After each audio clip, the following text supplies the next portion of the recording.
try and briefly answer so that maybe someone else can answer questions or not, or maybe I'll ask the question and let some other people ask one or two questions, and then you guys can all say something. And the question is this. Becky ended her presentation saying that humanity and our definition of humanity has changed over time. And clearly that's the case. And you gave some good examples, so let's just stay there.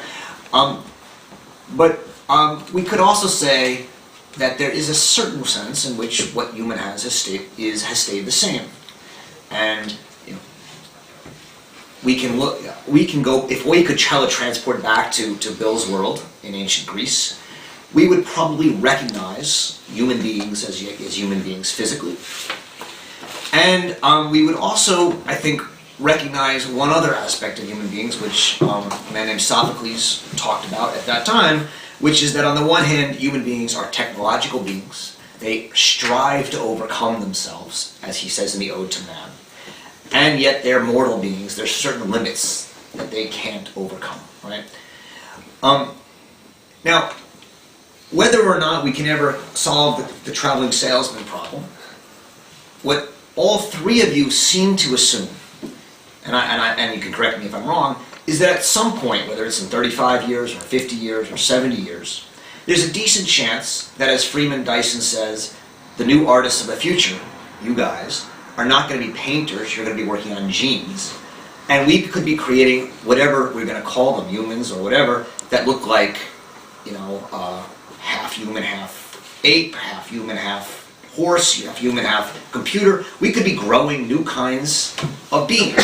It's very likely that we will not look physical.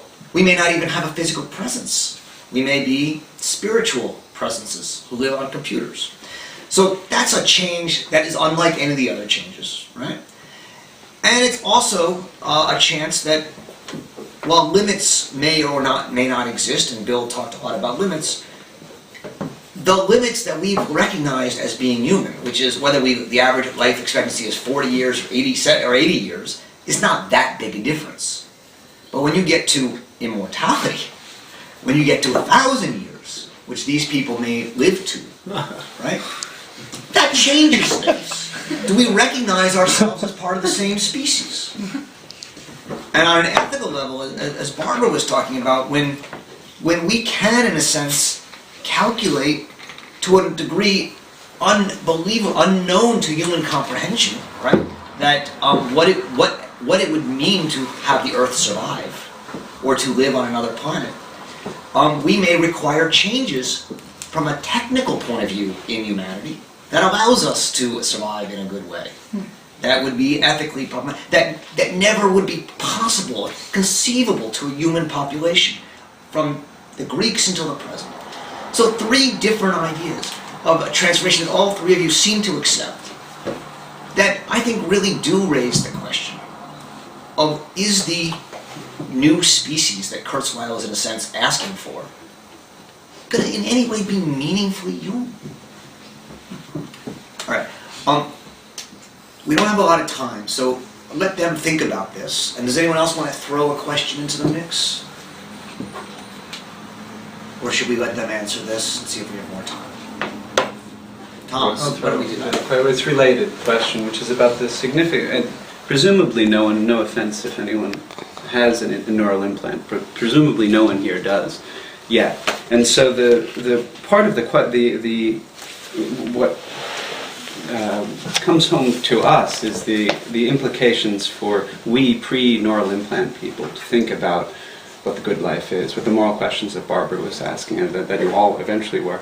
What I'm wondering about particularly is the significance for Kurzweil, but it seems like a problematic claim, the idea that we can live forever, but we can also choose when we're going to die. Because the idea of question is one question is what is the orientation if we are redefining terms like excellence, virtue, morality, and as Barbara said, fortunately he's not an evil genius, and what we want is to be directed toward noble goals.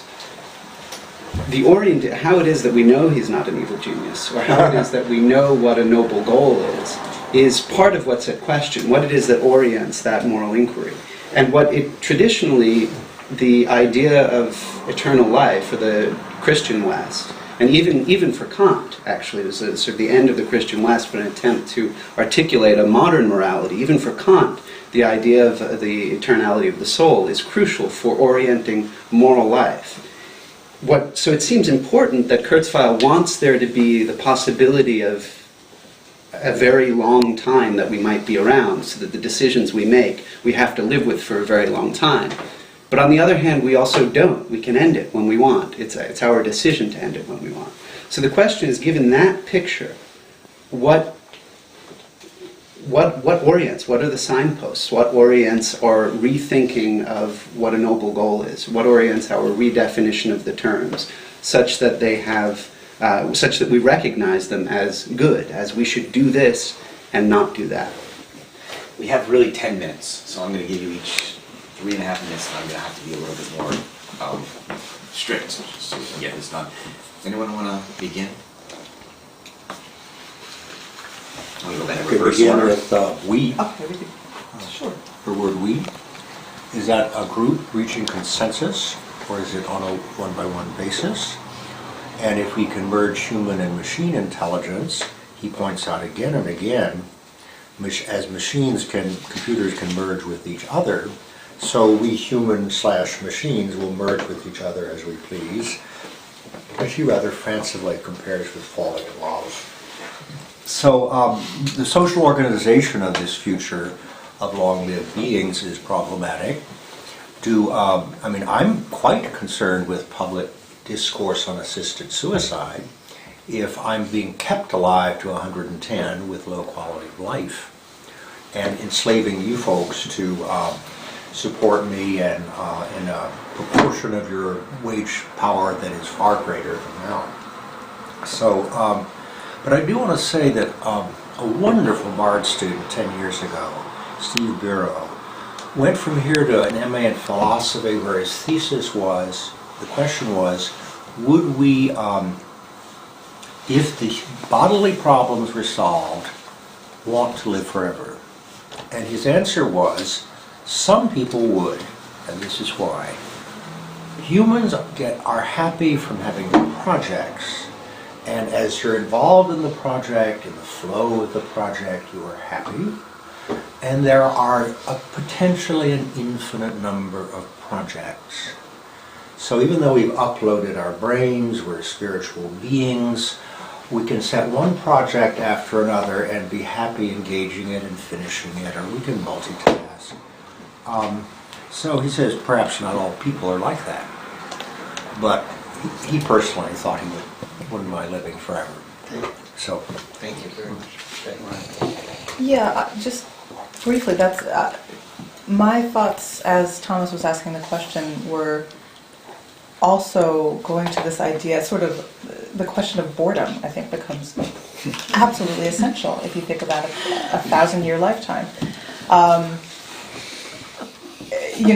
have to say, as a kid, when I was taken to church and told about heaven, I thought, my God, that sounds awful. I hope there's no heaven because it sounds so boring and it goes on forever. Oh, so I think, I wonder if our ideas about virtue and morality might not be oriented in an odd way toward novelty and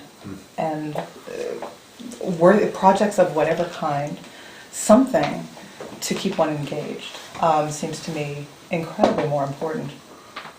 This is a little bit snide, but the other thing that I just have to comment is someone, I think it was Marvin Minsky, pointed out that technological futurists who talk about how we're going to be able to live forever invariably believe that the date that this is going to take effect is about their 70th birthday. Yeah. With incredible regularity. So it's snide, but it's interesting that does happen. Going back to Roger's question, again, I think this Bill's idea of having projects Steve Burroughs. He was the Thank you. Projects, presumably to try to overcome our limits, right, would continue, I think, to be central. I'll stop there. I think that this is a question that every generation of people has wrestled with or should have wrestled with in their own way, and that we have, instead of telling other people what to do, we have to give them the tools that it takes to make the right decisions. I think that's the point of art. I think that's the point of education. For me, my immediate response as I'm hearing you read that is, oh my God, I've never read enough Kant, I've never read enough Arendt, I'd better go read those tonight because I can't make a reasonable decision until I hear what they have to say. And then I thought, wait, it's not me making the decision. I'm not going to be telling other people what to do. So what we need to do is have that in elementary school. You know, I put all the power in education. You have to be not intelligent, wise enough, and learn enough from other people's mistakes that you don't keep doing the same thing over and over. If you are as smart as you are now, when you're 700 years old, this will be a sick, sick world. And it's not because you're not smart now. It's because you're supposed to get better. And so as you go through time, you acquire more experience and more knowledge. The good thing about reading as a technology, or uploading brilliance as a technology, is that it spares you personal agony. I'm all about sparing you personal agony, no agony for you. That if you can do that by learning from Sophocles and Kant and anyone else, learn from them, and that's my solution. It's just that everyone needs a good education. We do not have, I mean, I'm telling you, yes, we have too many students at Bard. It's too big, class size enrollment. If I could enroll every single living human, including everyone in prison, in Bard, man, give us 4 years and we can change the world. That would be great. It's a good way to end. Thank you all. We're going to have some more of these.